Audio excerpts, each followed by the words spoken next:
we are going to have a very special performance from Huntrezz. Huntrezz Janos is an Afro-Hungarian trans femme artist with a degree in experimental animation from California Institute of the Arts. Huntrezz is known for mediating her inquiry into the layered nature of identity through simulation, augmentation, and virtual reality work. Through her expanded practice across media, Huntrezz weaves a virtually augmented mythology of the self. She synthesizes sharp renders with anarchic vaporwave aesthetics to explore the fantasies of a Black, non-binary artist grappling with lived realities of systemic violence and exclusion. What you're about to see is a performance called Eclipsatrix Exuvia. It's a virtual reality motion capture performance that was commissioned by the Athens Biennale this year. It just debuted a couple weeks ago. This is only the second time it's been performed. And it was also produced with the assistance of Transfer Gallery and San Jose State University Cadre. A shout out to Kalani Nicole and Andrew Blanton for their work in making this project possible. With that said, here is Huntrezz. We'll be back afterwards for a short discussion.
Finale, I'll read real eclipse. Golly, I'll derail legal ships.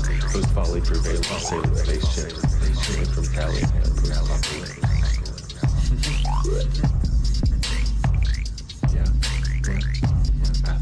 Pathogen.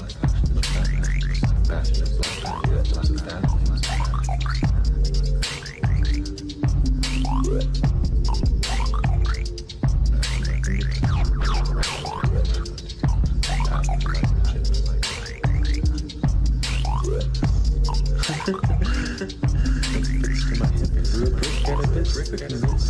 crucifix to dismiss, resistance and transfix, the master stuff, conflicts, I to mix and predict the reflected steps, straight down to a left.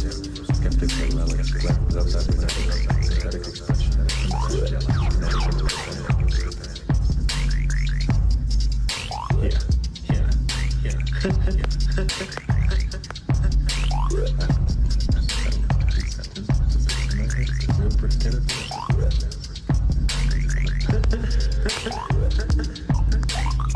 Sticks me, transfix, and stick off conflicts. I equip and mix, I predict it'll flip, take a sip, strip down to a flip.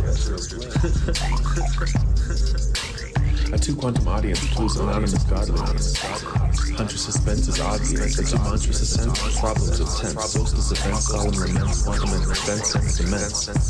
Column ferment, so ferment incidents, autumn of discontent now commences, stardom and godliness misrepresent, complex objects of defense, invents unrelenting, segmenting augment, mental consenting for sensitive expenses, the restless defective, immensely deceptive progress, detective of technical, hectic silence and stress, all in the sense of the sense. I'm so post-apocalypse, my species is monolith, yeah, I'm bodiless, my archetype's metropolis, my politics of the abyss, indigenous, monopolist, mythical, real populist, ancient biblical hypothesis, collapse, transfix, emotionless, injecting with computer chips that rich in my unconscious, dictatorship of politics, documents, menacing epidemics, zealots so zealous, ethics still developed.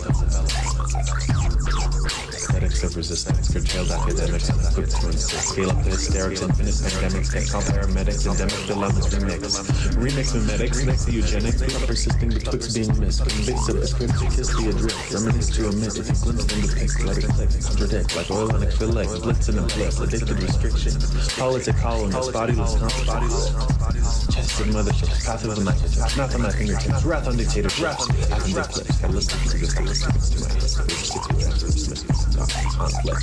Skeptics are relics, clerics of cybernetics, optics energetics, synthetic expression, premise angelic, kinetic interdependency, menacing epidemics, zealots of zealots, ethics still developing.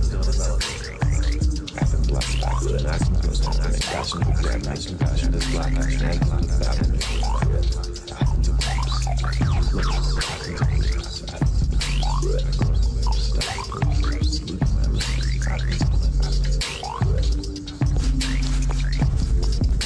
corpse, this Huntrezz has discussed this with justice, friends, who wants in public. Dauntless, luscious, mantras, monstrous, express blessings, soundstress, responsive, superconscious, colossus, construct, preposterous, constant, of quantum solace, even my knowledge, diaspora trips, agora flips,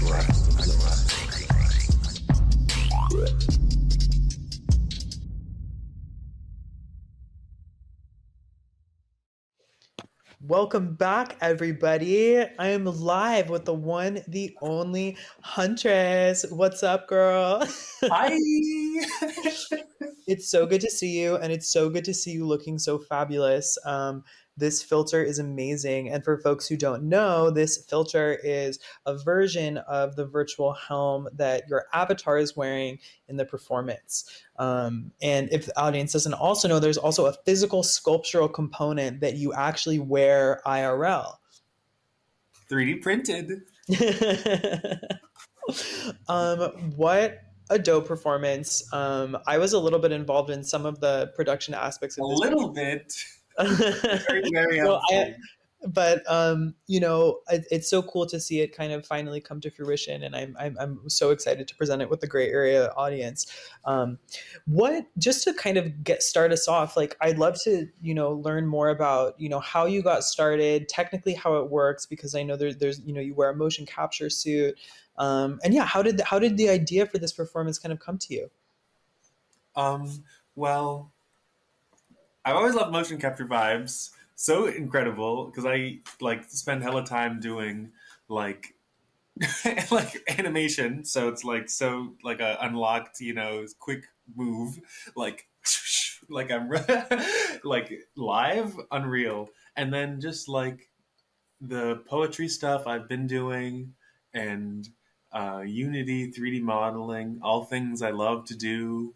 Um, this piece was for the Athens Biennale, like you said, so I like themed it around like this like thing that I this like I've y'all were also talking about this like different scenes and like different historical eras and like I just really have been super into like prehistory and like all these like all these like unknown past times and like so I just created like my own like goddess version of like myself in like this eclipse theme which I think really like mirrored a lot of the things I talk about in the poem which is like all of these things about uh like celestial shadow and like I think about tech as like kind of like a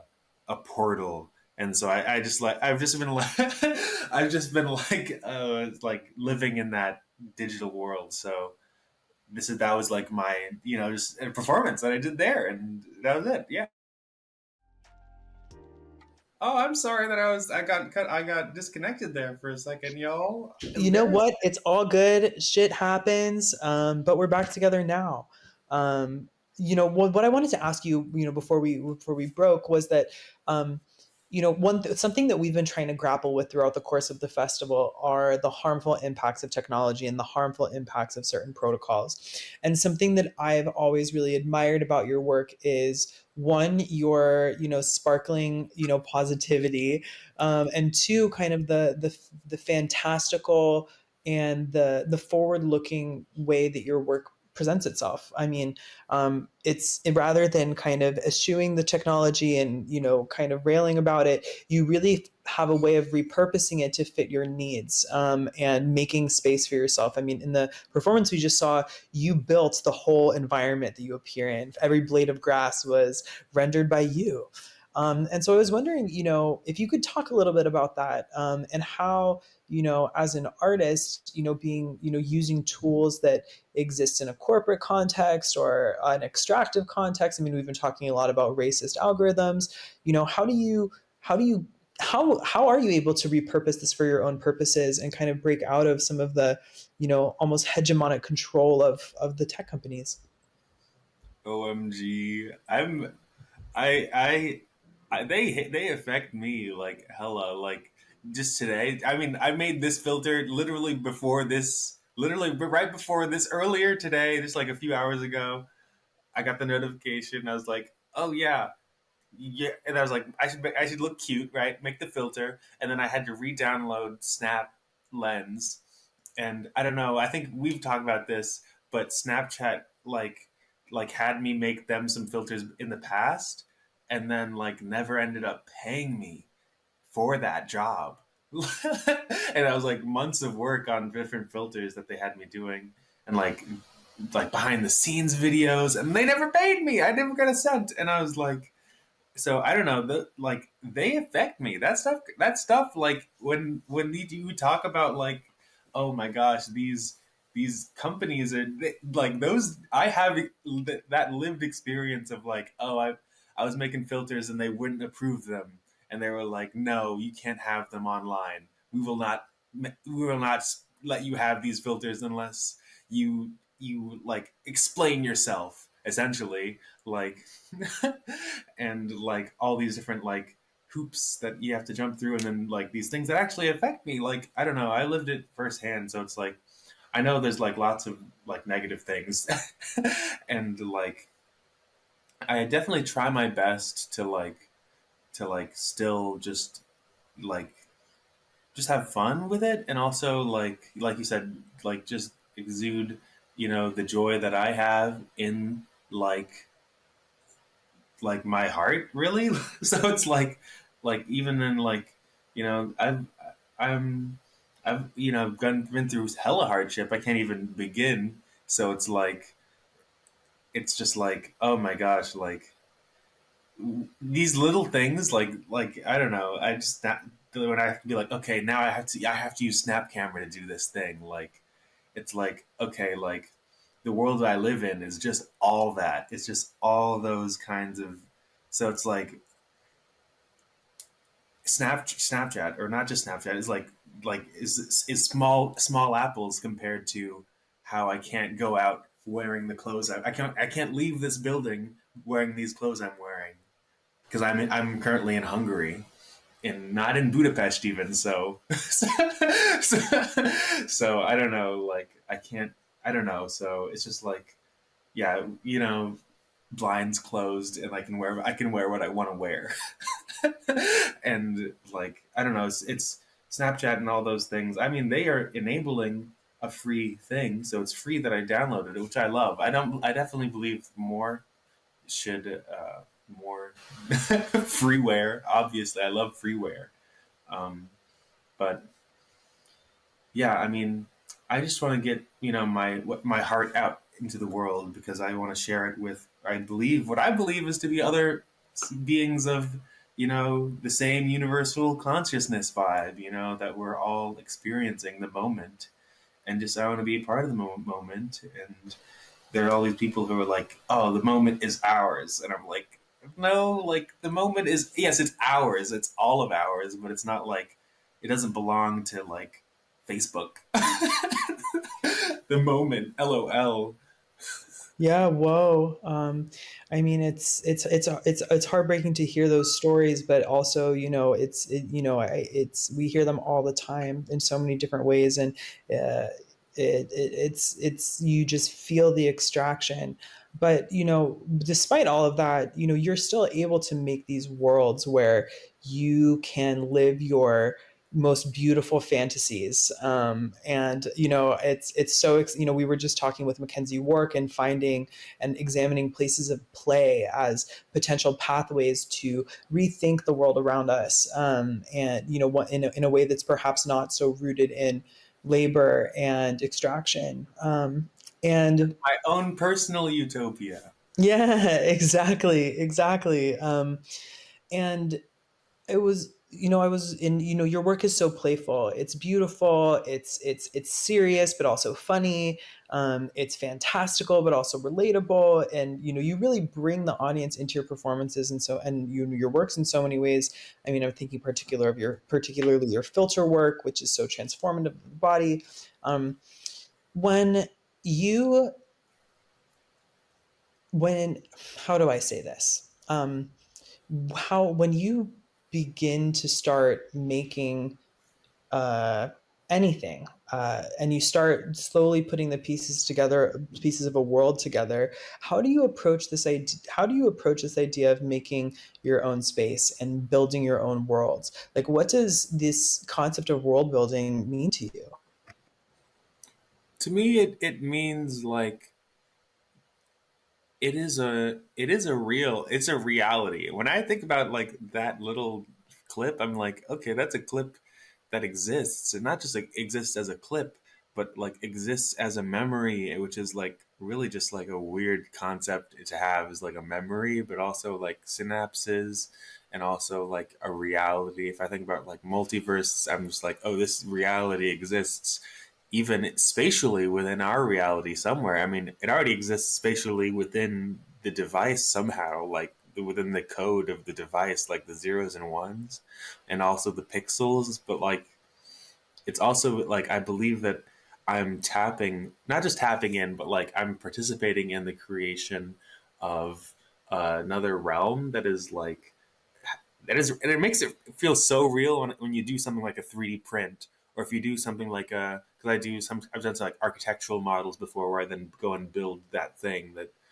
like a tiny house or whatever. Like it just feels like okay, these are like real things. So it's just like I'm I'm I'm not just generating, but like I'm uh, participating in this evolution of space in another dimension in this like other uh, like plane of existence, and I'm you know I'm living in that zone. I'm living outside of this space so I can express myself in a space that doesn't have the restrictions that I like. Oh, I can, if I want to have these materials that I don't have, literally, I don't have, I can't afford the material or whatever. Like I can make whatever material I want in the digital, even if it's not a real material, like real material. But like, I was so happy to be able to do this 3D print piece that was commissioned by the Athens Biennale. That was so unreal. Like to then see this thing in like on my head in reality was like so trippy, and just to like it just really affirms that reality of these other spaces. And of course, I love to do 3D scans, which is like taking an object from the real world and putting it in that space. I've been loving doing the 3D scans because then it's like, okay, I can just take it out of this world and put it over there, like, and so yeah, I think about I when I go about making something like that, it's like usually like a vibe of like, oh, I just think about whatever the clip I want to do, whatever I want to do, I can essentially do it. So I'm just like, well, I have to think of what I want to do, and then I just go do what I was thinking about. Like a next one that I want to do is like I've seen people do this before, but I was going to do like different like maybe a video version of me, and then like it's a filter, and then it's like my face opens up, and then there's like a smaller version of me in there controlling my brain, and then like there's another one doing a different thing inside of there, like like I'm kind of like a multi. That was an idea that I think I might animate next, but just yeah, just having fun, like, and just whatever I want to do, like I can do it, like, but it's like I have to think of it first. So um it's interesting that you were talking about that, like that version of you, and like the little you coming out of your head. One of the most striking aspects of this performance obviously is your avatar, and you embodied within this Eclipsatrix world that you've built. And so what did it, I guess, on like a really touchy feely level, like what does it feel like to be embodied as your avatar, and how what's your relationship like with her? um well, it makes me feel, I mean, I've had dysphoria before where it's like, oh my gosh, the body that I'm in is not, it's what blah blah blah. I don't know if you're gonna get into it, but it's like now it's just like I really could not care less what if I have to dress up and go out in like a total drag moment for me, which is like I gotta go out into the Hungarian public and and put on a suit and still be hate crime for racism. but like but I like can still I could care less on. I mean, I definitely care, and I keep protected and stuff. Like I don't, I stay safe, and like I don't know. I just stay on aware of my surroundings, um, which is a very important thing to do when you're like me out here alone, traveling and stuff. But like it makes me feel like, oh, this body, this is not like you don't even know. Like if you look at me and you're like, okay, this is the person I'm seeing. Like, no, you're not. Like, like you don't see shit. Honestly, I mean, no offense. No, I mean, some people see it, and I think it's cute. I mean, I think I can be cute and stuff, but it's nothing when I think about, okay, like, You are super cute. oh, thanks, but like, what's behind the curtain? Like that's like there's so much more there for me that it's like I am not myself. I am the ground I walk on. I am like the air I breathe, and like all that other stuff. Like I am the words that I've spoken and the words that I haven't spoken. Like I'm like Well, that like got really deep really fast. but you know what I mean, right? Like like you cannot take a picture of me, like I am like like even in the filter is like it's a nice little moment, and it's closer to the moment that I'm feeling, but it's I feel like um uh beyond kind of vibe. Yeah, I mean, and I think this is a really helpful, I mean, like in thinking through worlding protocol and thinking through all of the structures that define us and shape us, I think that a really amazing entry point in trying to embrace the complexity of the world is embracing the complexity in ourselves, right? Like we're not one thing, we're what we've done and what we haven't done yet, and like all of that kind of together and everything in between. And by embracing like how complicated we are, I think that can be one step to kind of embracing the complexity of the world. And speaking of the world, I know that you're a big gamer. I am too, and we love to spend time in different virtual worlds. And I'm wondering, what is your vision for a better metaverse? Like, what do you want the virtual world to look like? um I'm done with the 2D. There's so much 2D interface. I'm like, oh my gosh, screens. I don't want more screens. I like I've been happy with the VR vibe, like which is like the glasses mode, like which is it's still like a screen. What would be nice if it was like not a light? You know what? The kind of screen that I like though is those like Kindle or what do you know those like non light emitting screens where it's like Yeah, like the make paperweight, paper. whatever. Yeah, Yeah, yeah, yeah. paper screens. I've been into the paper screens. I want to see more of that implemented, where it's like not harsh on your eyes, but like the pigment of an object changes instead of shining light. It would be nice if it actually changed color. Like like those matte kind of screens, because I feel like people have this idea about what digital means, and they feel like it doesn't mean natural. And I feel like digital is so natural for me that I would like to see it embodied in that way, where it's not in a border, but like it's an actual shape and it takes form in the space that we exist in, and it's not light. It's pigment, like Totally. Totally. so I think I mean, I think that like, again, we were just talking with Mackenzie about how everything is a technology. Everything that we do with our body, the way we eat, the way we sleep, all of these are technologies of our bodies. And then you have like technologies of the self and, how we conceive of our own identities. And, it feels like kind of silly to differentiate that from like a computer box. It's just a different kind of technology.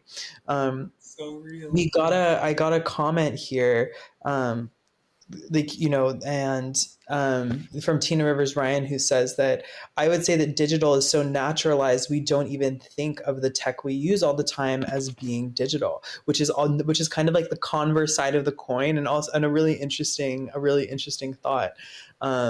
because you know the way that so many different kinds of technology are built are to be like extensions of our body. I mean, you just showed the VR headset, which is, you know, fits form to, you know, your face and kind of acts as your eyes. Your phone becomes like an extension of your hand, and thus an extension of your mind and all of the things that you put in there. Um, and yeah, I don't know. I think that like there's something to be said for maybe like thinking about changing the way we interact with our screens. Maybe we need to move towards a more organic paradigm where things are, you know, it's more about integration with ourselves and less about, you know, the kind of phenomenological like bam bam of bright lights and shiny renders and, you know, screens that, you know, burn your eyeballs out when you stare at them for 17 hours working on 3D models, like I know you do all the time. You got Yeah. um you know, we don't I would love, you know, so, and I think that another thing that is a little bit off topic but I wanted to talk to you about is you mentioned some of your filter work, and I know you were working on some filters that specifically related to deep sea creatures and creatures from the deep. And we were just talking the other day with Joey Holder, who's an artist who's also thinking about the same thing and working on this Abyssal Seeker project about creatures from the ocean floor. And you know, we were talking also in this festival a lot about regenerative ecologies and ways of thinking through interspecies interdependence in ways that decenter the human and that, you know, think about, you focus on other forms of life. And I'm wondering if you could talk a little bit about your connection to the deep sea and what that means to you and the things that you're thinking about as you are building some of these fantastic undersea beings. Oh, well, we of our ancestors lived in the ocean. Um, Fishes and things still do. um, Obvi, but like I for me, it's like those are like they're us. Like we're down there. Like I like it's so strange that like breathing and lungs like I don't know, it's just like it like the when I think about like our perception of solids and liquids and fluids and things, it must be like this is like it's just like oh so flawed because like like if we can see air the way that we see water, when we can see some gases like that, but it's like when you look at water, it's just like a strange phenomena, like the way that we've evolved to perceive things. And so the ocean is like, in my opinion, like I mean, there's lots of I love you know thinking about expansive definitions of life, but like the ocean is very much alive, full of bacteria, very much full of the most organisms on Earth. Um, and but I mean, then you think about like then the air, like the wind. I don't know. I was talking about the wind earlier, but I don't. I don't. I just feel like there's so much life that obviously we have not yet discovered or even really uh, pursued in a lot of different ways. So it's like I think about like I'd love to one day uh, go and discover some new things and you know use you know an artistic practice like 3D scanning or I don't know, not just 3D scanning, but like I feel like technology and art, like especially tech art, like they push each other. Like I want to see 3D scanning. I want to be able to scan through objects now. Now I'm like, okay, I'm not satisfied just scanning the exterior of an object.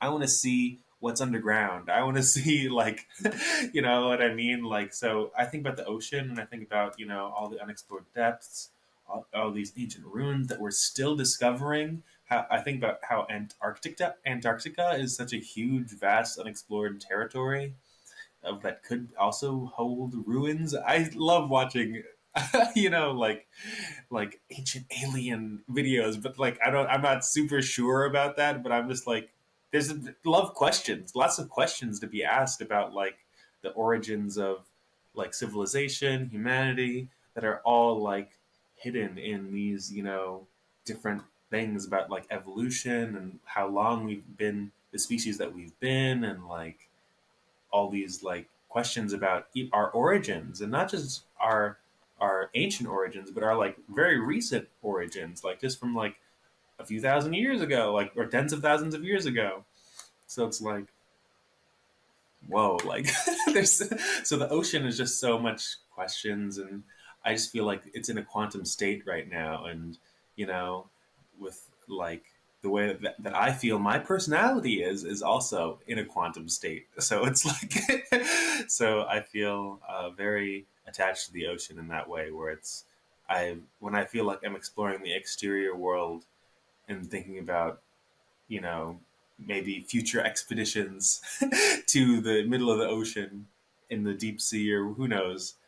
But like when I think about that, I think about, you know, that's me wanting to explore myself and, you know, uh, ourselves. So that's like my person, my, I feel like it's a part of me. The ocean is like part of me that I don't know yet, you know, and part of Yeah. us. Yeah, totally. And I mean, even, in thinking about this comment about, water versus air and our perception, like why is it that we feel that water is thick and air is thin and we breathe one but not the other? And, we were talking the other day about how when you go deep into the ocean, different levels of saline water look differently. So even water as you enter it in the deep sea can be look like a totally different substance, like water within water. And then you get into this kind of like inception hole.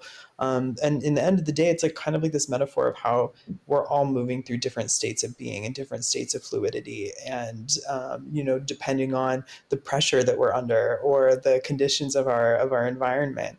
I know that we've talked in the past about how so many of these like deep sea creatures live in unbelievably, into us, inhospitable environments. But to them, these are like their thriving places where they've been able to adapt perfectly to that change. And, I think that that's, that's really, it's really beautiful. And rather than looking at these creatures as other or weird, trying to accept that they live in a different reality from us, one that is made for them or that they are made for. Um, we don't have a lot of time, but Huntress, I wanted to ask you, as we close out Worldling Protocol Festival, what advice do you, as a world builder, have to give to the audience about how we should look towards the future? Let's close out with something positive and constructive. Um, I mean, we're all building worlds every day, you know, every like the world that you live in is the world that, you know, is built by, you know, your perception. So it's not just your perception, but also like your actions and also just like a million different things. But like, yeah, the world, everybody, we're all sharing a world, but it's also like everybody's living in a different world. So worlds worlds. Well, there's so many. I think about, you know when you see somebody walking down the street and you never met them before or something, and they're living in their own whole world, and it's like, whoa, that's a trip. Like they have, they've got friends and all these things that you don't even know about, or like, like who knows, like what world, there could be so many different worlds that are just like unexplored and just behind the next door, and like right beneath your feet, and you didn't know, or like right like on a different scale, like above the sky, in the stars, or like in the plant, the ant that's walking towards the crumb that you just lived a whole life. And ants live for like 10 years maybe. Like ants can live for many years, and it's like, whoa, like that ant like that you just stepped on accident, like that was like that moment was like the final moment for the ant, and for you, we were just walking down the street, and that was living a world. And like, I don't know, like I don't know. I just, yeah, the world, like, and the worlds that are in our screens are just like a whole other trip, and it's just like, yeah, I'm stuck in those, trying to get out in a big way, trying to make the screen world into the real world. um, but yeah, I mean, That's my vibe about the worlding. The protocol for worlding is that there's just so many, and also there's just only one. There's all shared. It's all in one world, which is the trippiest part. It's like, oh, it's all simultaneous and singular. Totally. I mean, we on the first day, Doreen, one of my co-hosts, came on. She dropped a quote, and I'm going to forget who said it, but the quote is basically, "I want to live in a world. I want to live in a world that has many worlds in it." Or the world should be a world that has infinite worlds inside of it. And I think that's kind of what you're getting at. We have to really think about our difference and our collectivity, and all of the kind of difference and beautiful rich difference that we have around us. What a great way to close our conversation. Thank you so much, Huntress, for being here. Your performance was beautiful. You guys can go to @Huntrezz on Instagram, and try out some of their face filters. You can also check out some of the clips of the work at the Athens Biennale. It's really beautiful. Congratulations again. Oh, thanks, Wade. Absolutely. Such a great talk.